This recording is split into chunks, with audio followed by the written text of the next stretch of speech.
नमस्कार, आप देख रहे हैं उत्कर्ष मीडिया।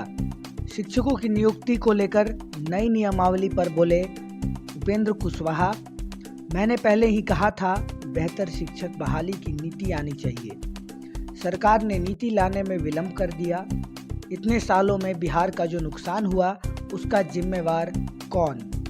आज कई नियोजित शिक्षक पढ़ा भी नहीं सकते। नियोजित शिक्षकों के लिए फिर से परीक्षा लेना और उन्हें फेल कर देना कितना सही है? देखिए, हम तो लगातार चिल्ला चिल्ला कर बोल रहे थे। हमने 25 सूत्री डिमांड जो शिक्षा के बदलाव के संदर्भ में रखी थी 2017-18 में, उसको उलटकर देख लीजिए। उसी में हमने सजेस्ट किया था उस समय बिहार की सरकार से कि शिक्षकों के बहाल करने के जो नियम कायदे आपके यहाँ है, जो सिस्टम है, इसको अविलंब बदलना चाहिए।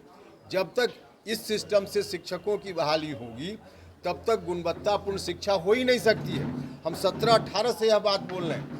नीतीश कुमार जी 2005 में मुख्यमंत्री बने, 2006 से यह सिस्टम शुरू हुआ। डिग्री लाओ और नौकरी पाओ, कहाँ से शुरुआत हुई थी? वहीं से। तो 2006 के बाद बीच में हम भी बोलते रहे, अलग अलग तरफ से लोगों का सजेशन आता रहा, लेकिन नीतीश जी ने मुख्यमंत्री का जो पूरा का पूरा उनका कार्यकाल है, इतना दिन उनको समझने में यह लग गया कि 2006 में गलती उनसे हुई। अब जाकर समझ पाए हैं। हम वही कह रहे थे उस समय कि सिस्टम को बदलिए और बीपीएससी या बीपीएससी की तरह कोई आयोग बनाकर शिक्षकों की बहाली का काम कीजिए। अब जाकर सरकार को यह बात समझ में आई है। लेकिन इतने दिनों में 17-18 वर्षों में जिन विद्यार्थियों का भविष्य बर्बाद हो गया, उसको कौन बचाएगा? मुख्यमंत्री जी को, बिहार की सरकार को यह जवाब देना पड़ेगा। शिक्षा की व्यवस्था चौपट हुई है तो उसके कारण है, और हम लगातार बोल रहे थे 2017-18 में, तो नहीं समझ में बात आई। अब जाकर आयोग से बहाली हो, पुराना सिस्टम से न बहाली हो, यह सरकार ने किया है। लेकिन इसमें अभी हमने देखा है कि जो नियोजित शिक्षक लोग हैं, उनके अंदर से भी आवाज़ उठनी शुरू हुई है। हमने इस संदर्भ में भी सुझाव दिया था उस समय। आज मुख्यमंत्री जी अगर चाहे तो फिर से हम सुझाव की कॉपी उनके पास भेज देंगे।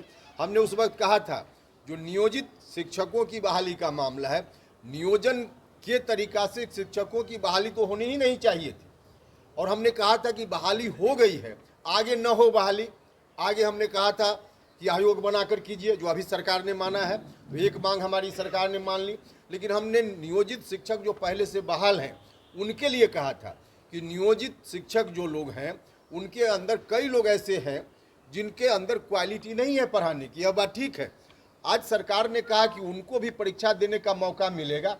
परीक्षा पास करेंगे तो राज्य सरकार में जो राज्य के कर्मी हैं, उनके स्तर की सब सुविधा उनको मिल पाएगी। हम उस संदर्भ में भी कहना चाहते हैं, सरकार ने यह भी कहा कि जो लोग फेल कर जाएंगे वो नियोजित रह जाएंगे। इस पर शिक्षक संघ के लोग आंदोलित हैं। देखिए, उसमें सीधा है, हमने उस समय भी सुझाव दिया था, फिर हम उस सुझाव को दोहराना चाहते हैं। जो लोग भी सरकार ने कहा कि परीक्षा दें, पास कर जाएंगे तो राज्य कर्मी के रूप में उनकी सुविधा हो जाएगी, हर तरह से उनको मिल जाएगा, तो यह तो ठीक है। लेकिन जो लोग फेल भी कर जाएंगे, सरकार ने कहा कि नियोजित के रूप में ही रह जाएंगे, बिल्कुल गलत। फेल कर जाएंगे का मतलब होता है कि सरकार तो यह मान रही है ना कि जो फेल करेंगे उनमें शिक्षा के लिए अच्छी क्वालिटी की शिक्षा हो या देने की दक्षता नहीं होगी, वही लोग फेल कर जाएंगे। फिर भी उनको टीचर बनाए रखना, चाहे नियोजित रूप में हो या जिस रूप में, बच्चों के भविष्य के साथ खिलवाड़ नहीं तो और क्या है। हम यह कह रहे हैं कि आप उनसे परीक्षा ले रहे हैं, लीजिए। परीक्षा को ऑप्शन भी मत बनाइए, सबकी परीक्षा लीजिए। जो नियोजित लोग हैं, जो पास कर जाएं, उनको शिक्षक के रूप में, सेवा कर्मी, राज्य कर्मी के रूप में उनको मान लीजिए। सरकार ने इतना तो कहा है। लेकिन जो फेल कर जाएं, उनको नियोजित शिक्षक के रूप में वहाँ मत रखिए। उनकी नौकरी भी राज्य कर्मी के रूप में पक्की कीजिए। उनकी सेवा को भी राज्य कर्मी की सेवा मानिए। लेकिन उनको स्कूल से हटा करके कहीं ऐसी जगह दूसरे विभाग में भेज दीजिए जहाँ शिक्षा लेना देना से कोई संबंधित मामला नहीं है। जहाँ गैर शैक्षणिक काम करना है, वहाँ उनको भेज दीजिए। वो भी संतुष्ट हो जाएंगे, बच्चों की पढ़ाई भी ठीक हो जाएगी, और गुणवत्तापूर्ण शिक्षा देने से जो लोग वंचित खुद को रखते हैं, दक्ष नहीं है, तो इससे भी राज्य को छुटकारा मिल जाएगा। में शामिल होते हैं, क्या लग रहा है महागठबंधन में वो शामिल हो सकते हैं?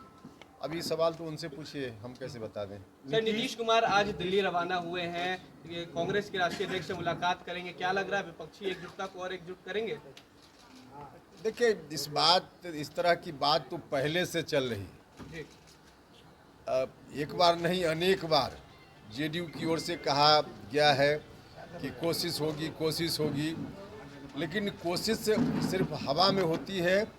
और जिस तरह के लोग हैं विपक्ष में, अलग अलग पार्टी में प्रधानमंत्री पद की आकांक्षा रखने वाले लोग दर्जन भर से ज़्यादा हैं, वैसी परिस्थिति में कोई भी इस तरह की कोशिश का कोई परिणाम निकलेगा, दूर दूर तक इसकी कोई संभावना नहीं है। इफ्तार पे भी आपने सवाल उठाया था कि एक तरफ जहां बिहार जल रहा है, दूसरी तरफ इफ्तार की पार्टी दे रहे हैं। हाँ, निश्चित रूप से देखिए, इफ्तार तो रमज़ान का महीना है, तो जो लोग भी रोज़ा रखते हैं तो इफ्तार तो करते ही हैं लोग, लेकिन समारोह के रूप में इसका आयोजन करना एक तरह से जले पर नमक छिड़कने जैसा है, क्योंकि बिहार के कई प्रमुख शहरों में जिस तरह की घटना हुई हाल के दिनों में, वहाँ अभी भी लोग ठीक से अपना जीवन यापन नहीं कर पा रहे हैं।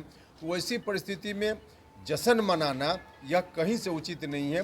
ज़रूरत इस बात की है, हर व्यक्ति को, संस्था को, सरकार को इस बात के लिए गंभीर होना चाहिए कि जो लोग भी इसमें प्रभावित हुए हैं उनके जख्म पर मरहम कैसे लगाया जाए। तेजस्वी यादव से आज ईडी की पूछताछ हो रही है, राजद कह रही है कि जानबूझकर जो बीजेपी है वो करवाती है सबके साथ।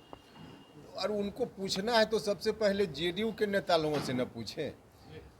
जेडीयू के नेता लोग ही हैं कई लोग, जो लोग पहली बार हाई कोर्ट में गए थे यह कहने के लिए कि लालू जी के खिलाफ जो भ्रष्टाचार का आरोप है अपनी निगरानी में हाई कोर्ट जांच कराए, और उसके बाद ही हाई कोर्ट का आदेश हुआ था और तब सीबीआई की जांच आगे बढ़ी थी। उसके पहले उस समय की सरकार तो सीबीआई से जांच चाहती ही नहीं थी। तो यही लोग हैं जो जेडीयू के आज के बड़े नेता लोग हैं, यही लोग गए थे, और इन्हीं लोगों के कारण लालू जी आज इस तरह की स्थिति में हैं।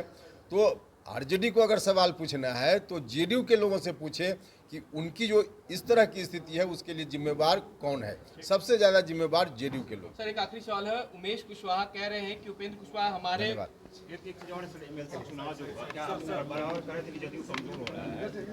भैया, हम तो बोल रहे हैं, आज से नहीं, हम जेडीयू में जब थे और उस वक्त कहीं से हमारे दिमाग में नहीं था कि हम जेडीयू मुझको कभी छोड़ना भी पड़ेगा, तब से हम लगातार बोल रहे हैं कि पार्टी कमज़ोर हो रही है, पार्टी कमज़ोर हो रही है, पार्टी कमज़ोर हो रही है।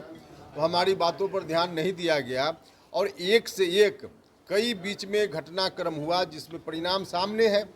एमएलसी का जो चुनाव हुआ, उस चुनाव में अब महागठबंधन की ओर से जो दावा किया जाता है कि 80% वोटर हमारे पक्ष में है बिहार के, और चुनाव में अब जनता दल यूनाइटेड या महागठबंधन विधान परिषद में बहुमत भी खो दिया। अब रोज इस तरह की घटना हो रही जिससे साफ हो रहा है कि महागठबंधन जेडीयू धरातल पर कहीं है नहीं। इंतजार कर लीजिए, 2024 तो अब सामने ही। खबरों के साथ जुड़े रहने के लिए बने रहिए उत्कर्ष मीडिया के साथ। चैनल को सब्सक्राइब करें, शेयर करें, लाइक करें। धन्यवाद।